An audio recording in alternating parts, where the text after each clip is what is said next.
هل الموظف أو الشخص اللي قاعد على المكتب طول اليوم عرضة إنه يجيله برضه أعراض أو أمراض زيه زي الراجل اللي بيشتغل في الخارج ولا لأ؟ يعني معروف إن النجار أو الحداد أو الراجل اللي بيشتغل في البناء أو عمال المنجم عرضة لأمراض من طبيعة عملهم، لكن الشخص اللي قاعد على مكتبه ومشغل التكييف وكافي خير وشر وقاعد على اللابتوب 24 ساعة، هل ده برضه عرضة لأمراض ولا مش عرضة؟ عندك مثلا الناس اللي بتشتغل اتش ار، اغلب الموظفين ما بيحبوهوش وبيدعوا عليه، ما كانش كلهم. ايوه، ايه الاتش ار ده؟ ما حدش عارف، اي حاجه بتبقى موجوده في الشغل ملهاش اي معنى. وبالتالي منتشر عندهم امراض زي الاكتئاب والعزله والبعد عن الناس من كتر احساسه بنظره الناس ليهم اللي كلها بغض، ده غير قعدتهم على اللابتوب 24 ساعه وانشغالهم باعمال التارجت والخصومات وخلافه. والاتش ار عايز مننا ايه؟ ده اللي بيخلي عندهم مشاكل ضعف الابصار تظهر اسرع من اي حد تاني. عندك مثلا كول سنتر اللي قاعد على الكرسي بتاعه 8 ساعات بيرد على التليفونات، ما هوش عارف هو بيتكلم مع مين. عد بقى من اول مشاكل الفقرات والعضلات من القعده الطويله، حط عليها بقى مشاكل السمع اللي ممكن تفقده سمعه تماما من كتر الزعيق في التليفون، مشاكل الاحبال الصوتيه ومن الكلام عمال على بطال، ضعف الابصار طبعا من نظره 24 ساعه في الشاشه اللي قدامه، لحد بقى الارهاق البدني والذهني والتوتر والقلق والعزله، وفي الاخر طبعا اغلبهم يا حبايبي بيستقيلوا. ابراهيم، ما تسيبنيش اقول للناس دقيقه واحده راجع البيانات، ما تسيبنيش اقول للناس اقفل الجهاز وشغله تاني، ما تسيبنيش اخلي الناس على الانتظار، انا لو وقعتوا كلكم هتقعوا معايا.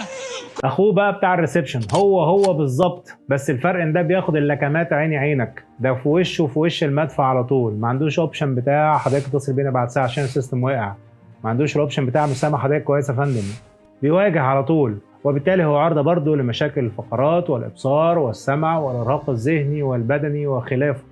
وربنا يستر ما يبقاش في مواجهه مباشره فتلقى لكمه كده ولا كده، ما كل ده من ضمن مخاطر المهنه. اما بقى المدير او اللي يقوم بالاعمال الاداريه عموما، اللي هو بينفذ الخصم اللي عمله الاتش ار، ان ما كانش هو اصلا اللي اصدر قرار بالخصم. مستحيل تكون انسان له قلب ومشاعر زي بقيه الناس. انا مش انسان، انا عزيز. الناس دي في العموم عندهم مشاكل كتيره جدا، بدايه من تقلب المزاج للاسوأ طبعا، ودخولا بقى في انكزايتي سيمبتومز او امراض الانكزايتي او امراض القلق، يصاحبها طبعا أعراض الأرق وقلة النوم والشرود الذهني وفقدان الشهية وفقدان الذاكرة أحيانا، بس عادة بيكون حاجة لحظية. اللي أسوأ بقى على الإطلاق لما بيسيب الكرسي وما بيبعد عن الإدارة، يبقى عنده أعراض العزلة وأعراض الاكتئاب والبعد عن المجتمع.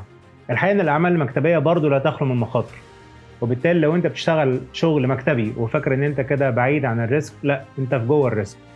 انصحك دايما إن أنت لو بتشتغل شغل مكتبي إن أنت تحاول تحسن علاقتك بالناس، عشان مشاكل الفقرات حاول تتمشى كتير ما توقفش، حاول ما تخليش رجلك دايما ثابته عشان ما يحصلش لا قدر الله جلطات في الساق، حاول ان انت دايما تشرب ميه كتير على قدر الامكان من كتر عادتك، حاول ما تركزش نظرك في حاجه كتير 24 ساعه، خد بالك من صحتك، خد بالك من نظرك، خد بالك من حاسه السمع عندك، وربنا يبعد عنكم الشر جميعا. واخر نصيحه تاني، لو انت اتش ار حسن علاقتك بالموظفين اللي معاك. الاتش ار اعمل له ايه؟